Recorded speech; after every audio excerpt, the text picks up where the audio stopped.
what you'll see is that his midlines are on.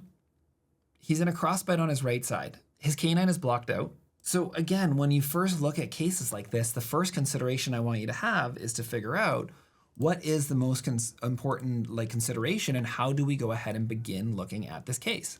So ideal arch form can be established in an adult patient. And one of my biggest pet peeves is hearing lecturers talk about how you can't move molars, you can't develop arches, you can't do complicated things with aligners. Well, teeth don't know. They don't know that aligners aren't supposed to be able to do this. They just know that there's a force that's pushing on them and that force is causing them to move. When we look at our case and evaluate the initial position of the teeth, what you'll see is that his midlines are on. He's in a crossbite on his right side. His canine is blocked out. His left side's not bad in terms of its initial biting position. Crowding on the lower, so his canines are rotated. And his main chief complaint to start with is, I want to bite properly on my teeth on the side because I bite my cheek all the time and I know that this is damaging my teeth. So again, when you first look at cases like this, the first consideration I want you to have is to figure out what is the most important consideration and how do we go ahead and begin looking at this case. So it's the same thing. Now I have different text expander templates that are pretty much the same thing, but just in different orders. But the first thing we're gonna do then is go to the ClinCheck and we're gonna type in this one here is CS review dash short. CS is for, am I doing it wrong?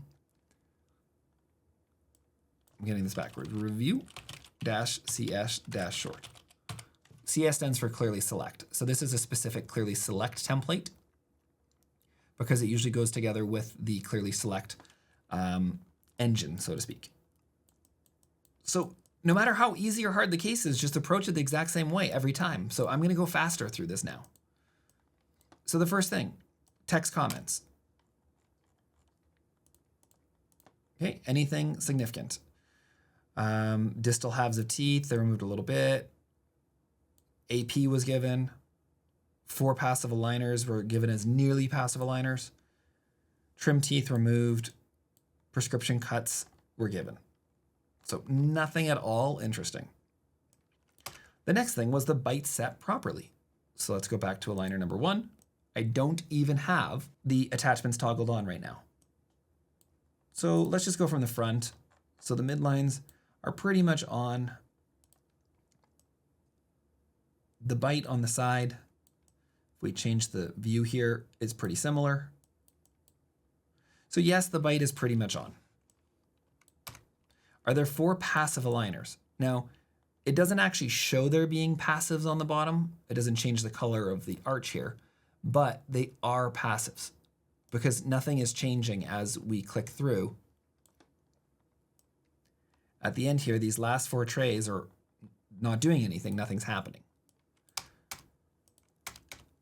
Okay, let's go ahead and evaluate. What's the bite position at the beginning of treatment in the anterior posterior?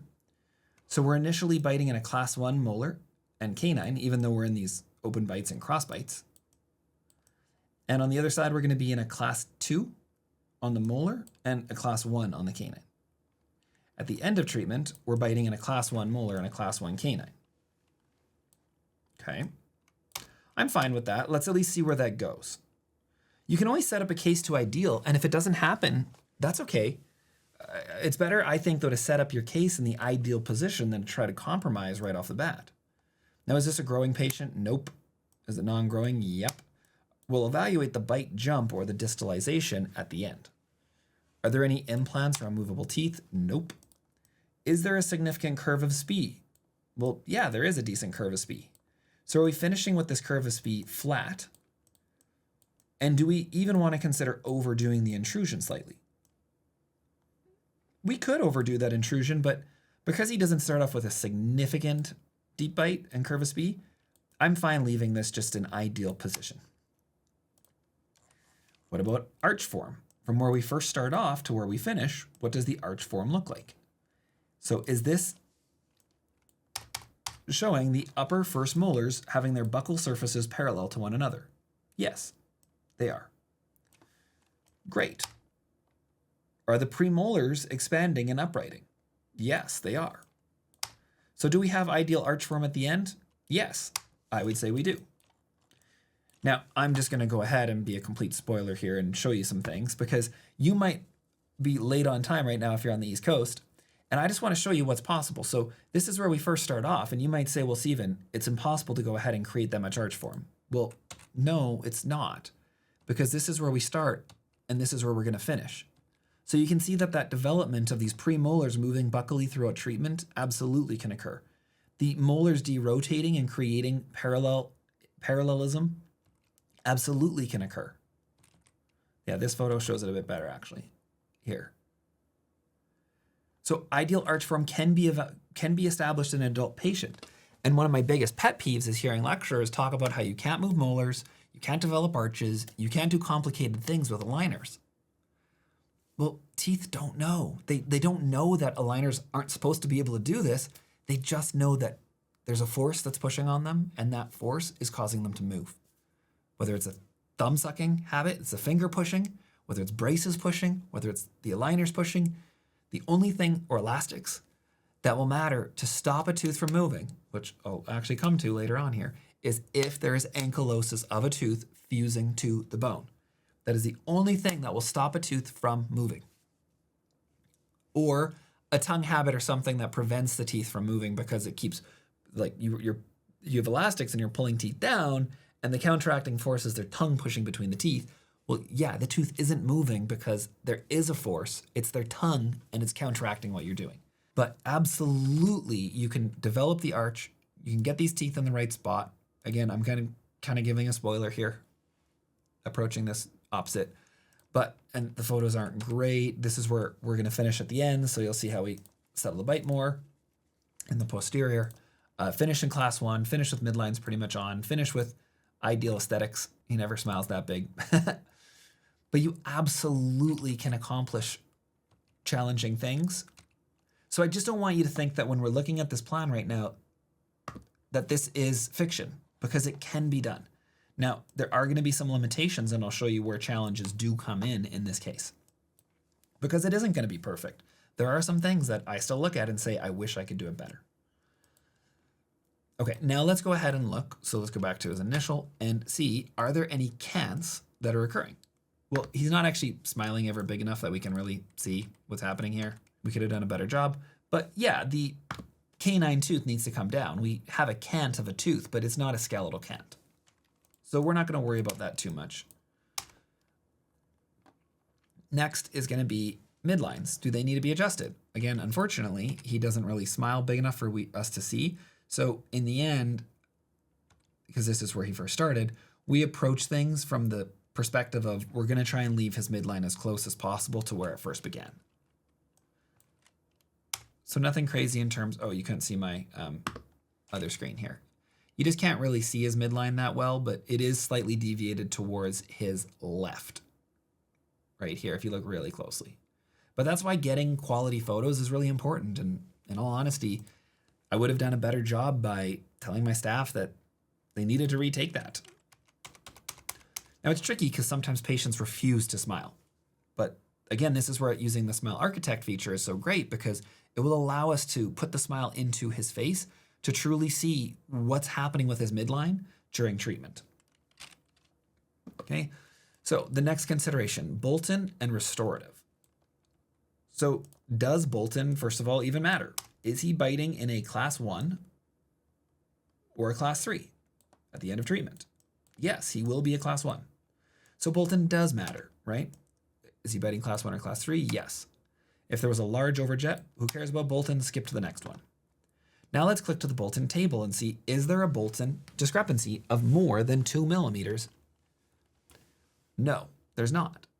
That's the time point that Bolton becomes relevant. Bolton is not relevant when it's less than 2 millimeters. And so in the mandibular to 3-3, is the Bolton more than 2 millimeters? No. Are the anterior teeth, the lateral incisors, smaller than 6.4 millimeters in width? No, they're actually 8.3 and 8.1. So he has chunky lateral incisors.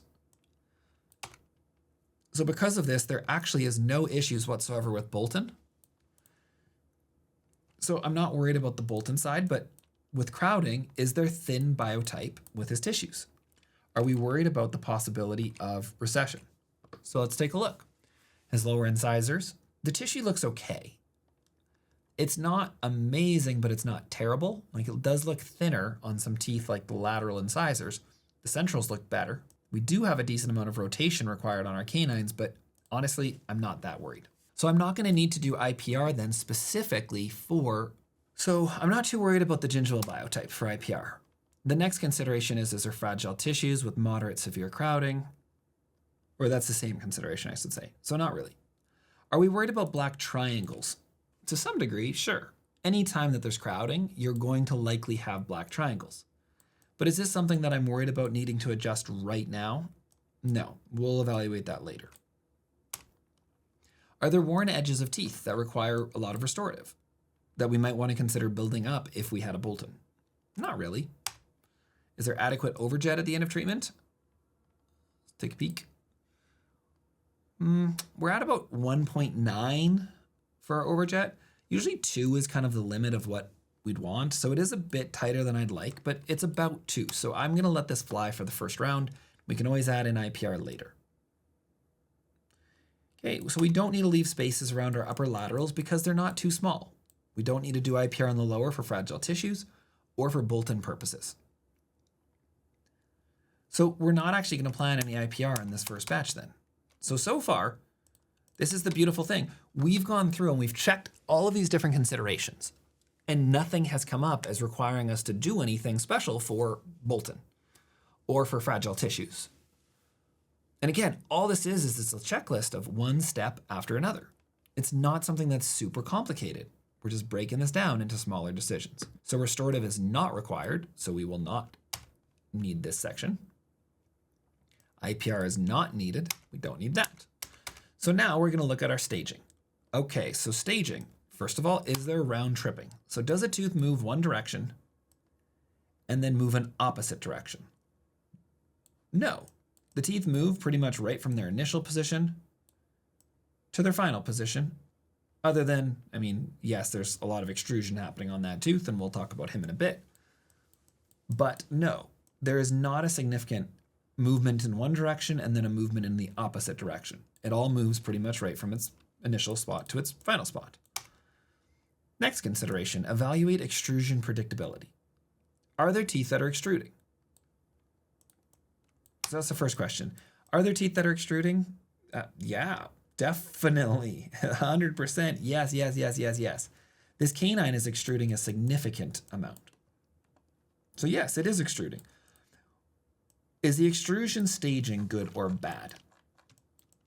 You're going to see that I make a really not so great mistake here, in that this tooth starts extruding immediately from stage 1, right? It's immediately coming down. And this is a problem because as soon as that tooth starts coming down, it's literally getting dragged through another tooth. And again, this is a huge pet peeve that I have with the normal staging of Invisalign software. And the Clearly Select template fixes this problem without you even needing to deal with it. That if there's this much extrusion and this much crowding, it will automatically create more space around these teeth. Because you're going to see, and let's just again jump ahead, because I know some of you might have to jump to bed, but you're going to see that this plan doesn't track on the canines. So let's jump to the next ClinCheck, and I'll show you that it doesn't track. And the reason it didn't track was exactly that problem. I did not check to see, is this tooth staged properly to have space opening up around it? So we start derotating teeth, we start working on expansion, but this tooth, canine, stops tracking. So now in the next batch of trays, what we're gonna do is we're gonna create space around that canine so you can visibly see space first. Then the tooth can extrude. And ideally, nowadays, I would leave the space around this tooth, and then I would close that space in a refinement. But at the time, I closed the space. That results in a consistent ClinCheck that's going to work. This will work very consistently, and we'll talk about attachments in just a second. Let's go back to our initial setup in plan 1. But the next consideration was, is extrusion occurring and is the staging bad? Well, it was bad and I should have made it better. The next consideration is, would we benefit from vertical elastics? Well, yes, 1,000 times yes, we would benefit. Because if we can help pull this tooth down using elastics, and just ignore the ones in the posterior, but if we can extrude this canine tooth from running the elastics from the canines, just draw this here. So if we run the elastics from a button here down to the slit, over and back up again to our button, that would allow us, let's just do green, to vertically pull this tooth down. Aligners do a poor job of pushing teeth, or of pulling teeth. They do a great job, though, of pushing teeth. And elastics do a great job of pulling teeth. So the move here is to utilize elastics. Why not? We help pull this tooth down. It's going to be a very easy movement. Now, why we plan to have the button on the top tooth is because we really want to make sure that this top guy right here is getting pulled directly to the tooth. We don't want for the elastics to hook onto a slit on the tray. We want to have it hooked directly to a button, because what we don't want is just that the aligner starts off fitting really well around the tooth, but there's a slit and we start pulling that aligner off the tooth, because then it's just going to stop fitting. So that's why we really want to make sure that we have the button cut out here to a button with the elastics that we're going to be using to pull that tooth down into the aligner and to extrude it. But on the bottom, I don't really want to have extra hardware that we're losing. So on the bottom, we can just go ahead and use slits on the tray, because we don't need these teeth to extrude.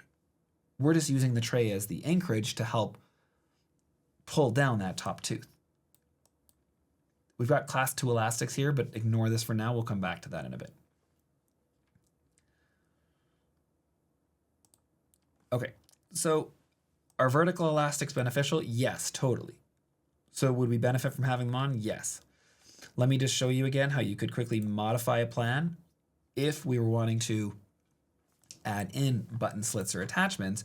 You would go ahead and click on features. Show the full screen here, so features. And you can do this yourself. Place on the button, place on a slit on the bottom, another slit, place a conventional attachment, make it bigger if you want. You can orient it at a perpendicular direction to the pull of the elastics. Easy peasy.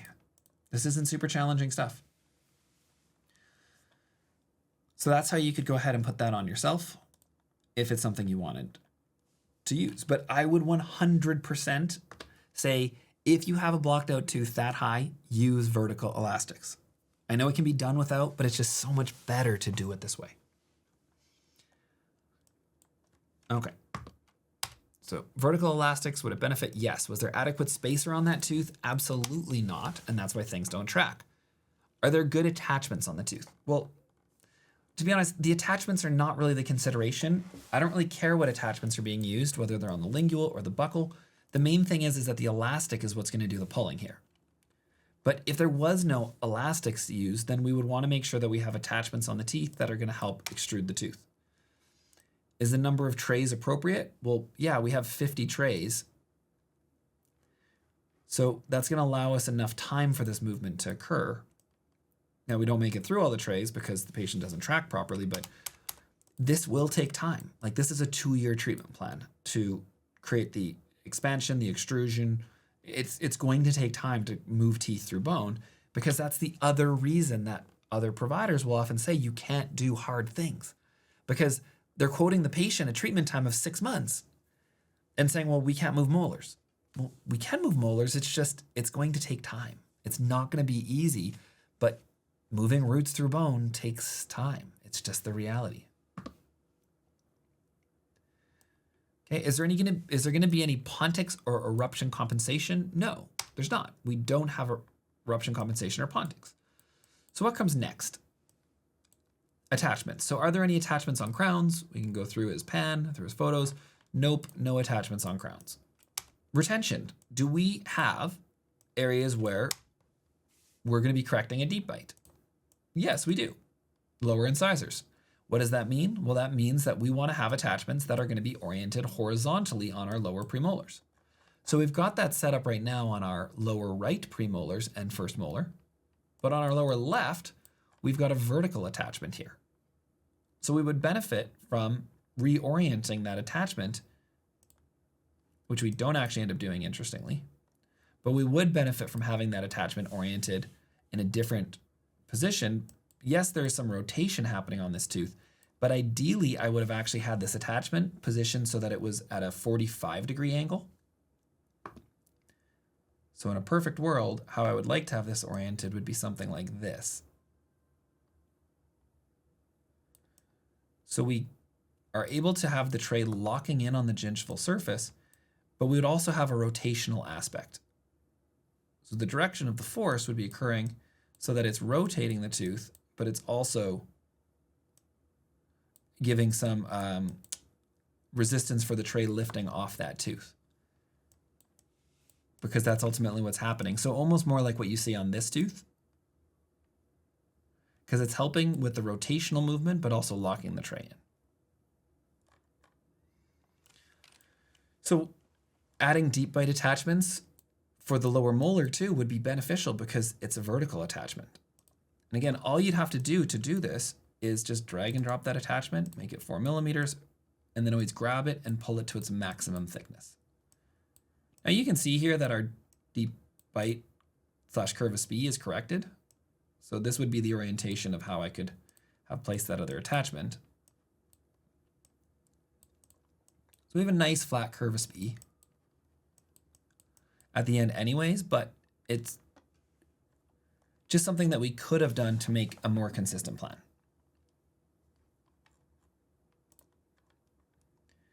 Okay, so expansion. Are we expanding the arches?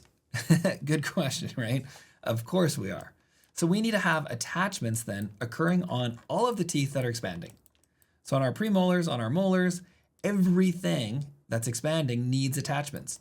And are we also trying to create buccal root torque on the teeth? Well, yes. And arch development? Yes. Do we need thick, strong, robust attachments? Yes.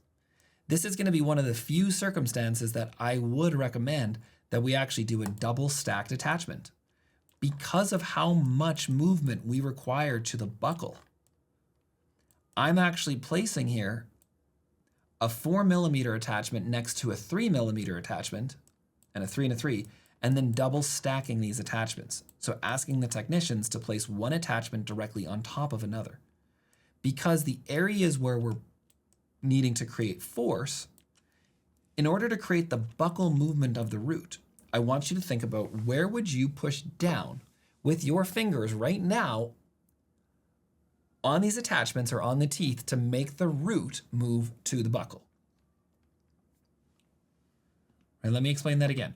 I want the root to move buccally. So where would we push down with our fingers? And I'll give you a hint here. Whenever you're doing a root movement, you always need to have 2 areas of force. So there's gonna be 2 places we push down on that would allow us to create a movement to the buccal. And the location we would do it is we would push down right here on the gingival aspect of this attachment. So think about you're pushing right down on that attachment here. And the other area we're pushing up on is gonna be the palatal cusps. So we're pushing up on the palatal cusps. And what this is doing then is it's creating a moment to move the roots towards the buccal. Because between these 2 areas of force, we're generating a rotational axis to push that root towards the buccal. Now this might be complicated and you might say, Stephen, I don't really understand what you're talking about. And that's totally okay. The main takeaway is just if you are moving a root to the buccal, you need to have thick, juicy, big, large, horizontal attachments, because where the tray is gripping on to create that buccal movement is the gingival part. And so the second component is to make sure that your attachments have all the extra composite and flash cleaned out. So this is as close to a 90-degree angle here as possible. That is crucially important to create buckle root movements. Now, to create these attachments of putting multiple attachments on, you can either just place one attachment and then ask the technicians in the instructions to place another attachment directly beside it, or you can try this fun method of dropping an attachment on the lingual and then trying to drag it over. It's kind of a hack. Sometimes it works, sometimes it takes a bit of playing around. But if you kind of keep clicking and dragging this attachment, then sometimes you can get it to move. Oh, I thought I had it there. Oh, we're getting, come on. You can sometimes go ahead and click and drag this attachment over yourself, but the easiest way is just to ask the technicians. I would just type it in the comments here and say, please place another attachment beside my 4mm one to give an attachment that would be 7mm measured from the mesial to the distal. Something along those lines. And then if you want to have a double stacked attachment, you would ask them, please place a second attachment directly on top of the first attachment to make that attachment 3mm in total thickness. That's how you would do the second movement. Okay, so that's the way that you can go ahead and make those modifications. Okay, so we're almost finished these modifications. I'll show you the results. We'll look at a few minor things with the adjustments. But the expansion component here is, do we have attachments on the buckle? Yes. Do we want to have them? Yes, we absolutely do, because we're doing expansion. The upper lateral incisors, are they moving a little bit? Do we have attachments on them? Yes, we will, I think. Oh, let me go back to the right plan here. Plan number 1. Yes, we do have attachments on the laterals. It's on the lingual. This patient doesn't want to show anything on the buckle. Are there root rotations and difficult movements happening? Yes. Mostly those roots. The other thing that's moving that's hard to move is those lower canines. The lower canines are rotating 90 degrees. This is a hard movement. And so what we want to change out, and I'll just go to, you'll see here, is ideally the best version to put on this is just a vertical 4mm to 5mm attachment. I know here I put it at a 45-degree angle for rotation. It worked a little bit. It could have worked much better. Like, look at how much better the lower left canine worked compared to the lower right canine. If I was better at what I did, I would have gone ahead and placed a vertical attachment here. And then, but the thing is because we have conventional attachments, we at no point changed out these attachments. We left them on. And all we did then is we just focused on get a new batch. Oh, sorry guys, I'm not showing you. This is treatment plan 5. Dim Foley Express, that's treatment plan 8. So it's just leave it as is and keep going. That's all you needed to do. But if I had done this again, I would have placed a vertical attachment. Okay, we double stacked these, we placed them thicker. I didn't do anything else special with that. Now, when we see a collapsed arch like this, we need to be thinking about the tongue. Right? His tongue is living more in the mandibular arch than the maxillary arch, which is why he doesn't have expansion. And his tongue is also pushing between these posterior teeth, causing the open bite. There's also wisdom teeth. I didn't really talk about this yet, but we need him to get his wisdom teeth out. So those wisdom teeth got turfed because they're also hitting against those teeth, and that's causing some of the weird angulation. But I think his tongue is also getting between those teeth. So, elastics, do we need other elastics? Well, we are going to look at using some elastics for crossbite. And so you'll see in treatment plan 3 that we have elastics for both the class 2 correction, where we're trying to distalize these teeth slightly as they derotate. So that's why we have the elastics running from the lingual of the upper 4 to the buccal of the lower 6. But it's also helping with crossbite. Now, if I had done this again, I probably would have gone from the 7 here, and I would have gone from the buccal of the 7 to the lingual of the 6 to the lingual of the 4. Because the more that we can get a crossbite component by going, like a crossbite elastic just goes from the buckle to the lingual. So we can go ahead and just literally run elastics here. If you just wanted to work on the crossbite, you would run, like you could go ahead and, let me just get rid of the attachments here and I'll draw. You could just do something like this. Button cutout, button cutout. On the lingual,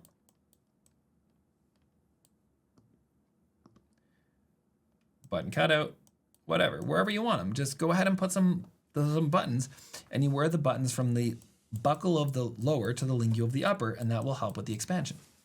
If you want to have a class 2 component into it, well, then that's where you can go ahead and say, why don't we go ahead and do something from the buckle of the lower to the lingual of the upper. So the way the elastics would hook on is that they might hook from the buckle, and then now it crosses over to the lingual. It would hook onto the button, and then it would go back down to the button on this tooth. And that's going to have a class 2 correction component, as well as having a crossbite component. So elastics, are they needed? Yes, absolutely. Elastics will definitely help us in this situation. Now he's a bit different from the other guy that in this case, if we don't use any elastics whatsoever, and we're trying to correct this significant crossbite, it's going to be very challenging. So elastics are really, really needed in this situation. There's my attachments. Do we need him for AP? Yes, a little bit. Not a ton. He's not super class 2. And as we derotate the molar here and fix this, it's going to make him more class 1.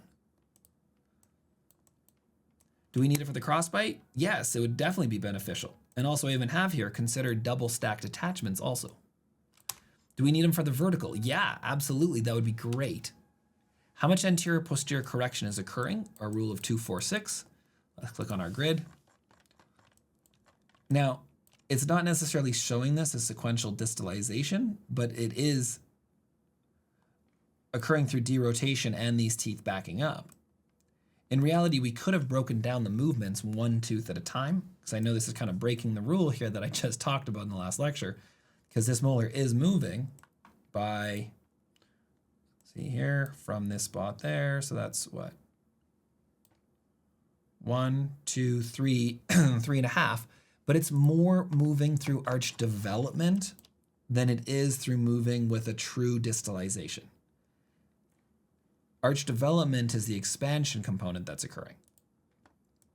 But yes, if you plan sequential distalization like our last plan, I would definitely not tell you that you've done anything wrong. Okay, and then the location, that's what we talked about already. We talked about the root movements of those lower canines, how I would do that differently.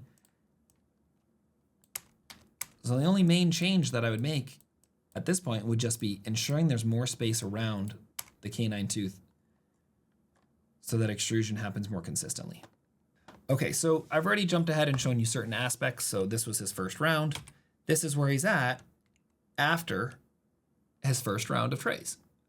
We have development of the premolars, so they've expanded, and the buccal aspect of the teeth are actually out of crossbite. This tooth, oh, wait a minute. Maybe this is after the second series of photos. This must be after the second, because this is why it's incorrect. Let me just show you. This is where he's at after his first round. So I think we didn't actually take any photos then after his first round because he stopped tracking so early due to our stupid lack of space on that upper canine. So what you're seeing here is after, so all we did with this ClinCheck is we literally just ordered the exact same ClinCheck. I guess I did add some IPR on the lower.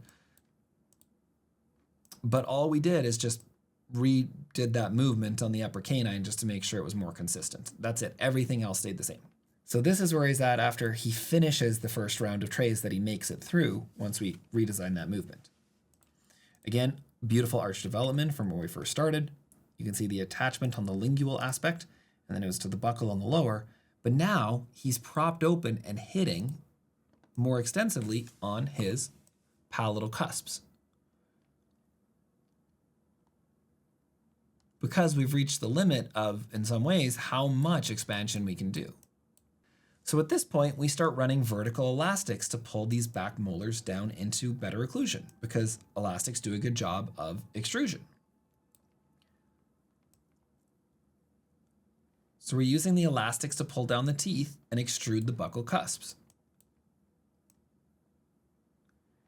Now, what you're going to see on this second molar is that, again, this tooth was always open. And what ends up happening throughout treatment here is that this tooth does have some movement occurring to it as it comes further down, but the tooth becomes ankylosed. Because even with the elastics, so this is where we're at the beginning of the elastics, this is where that tooth is at the end of the series of elastics. So from here, it does come down a bit further, but see how all the other teeth have extruded much more. And then now we want to go ahead and finish the extrusion on this tooth. And what you'll see in the plan, this is my live updated plan where it's showing, but this back molar tooth, you can see daylight between it here. In the last two series of trays that we're going to run, this tooth stops moving. It does not reach a point where it has occlusion with a neighboring tooth. And when you percuss the tooth, tap, tap, tap, tap, tap, you can hear it's a more dull thud than the other teeth.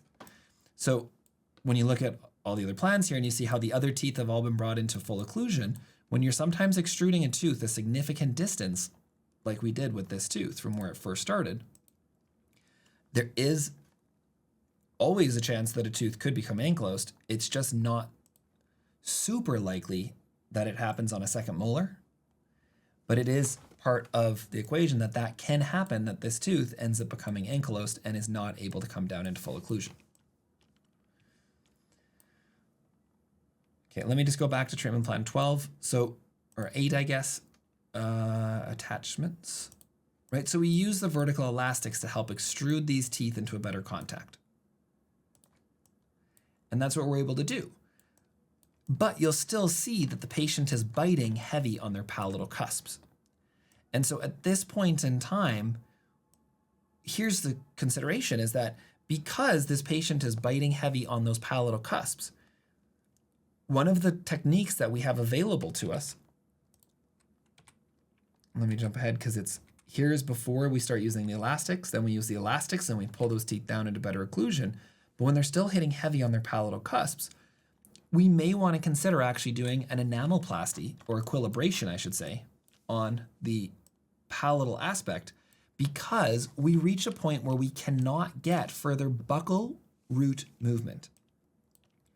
The roots of this tooth are hitting against the cortical plate. And we can try to create more buccal root torque, but likely we won't see that fully express. We can try to constrict the lower arch. These are both valid techniques, but we may need to jump in and do an equilibration if we want to have this patient out of their buccal crossbite. And so that's one of the techniques that we end up using in order to bring those teeth down into more full occlusion is, and it was done at this point, is an equilibration, so that now that allows those teeth to settle more. So let me just go ahead and show in the ClinCheck what that looks like. So here's where we're at before the equilibration. Right, again, the 7 unfortunately stopped coming in with the pull of the elastics. It never made it to the point that there was occlusion occurring between that tooth and a lower tooth. All the other teeth have occlusion, but it's just that we're hitting heavy on palatal cusps. So we do an equilibration of about 0.5 millimeter, 1/4 millimeter to 0.5 millimeter on the palatal cusps. Is this a compromise to do that? Yes, totally. We're totally compromising because we can't create any more expansion at this point. We've created as much development as possible and we need to settle the bite.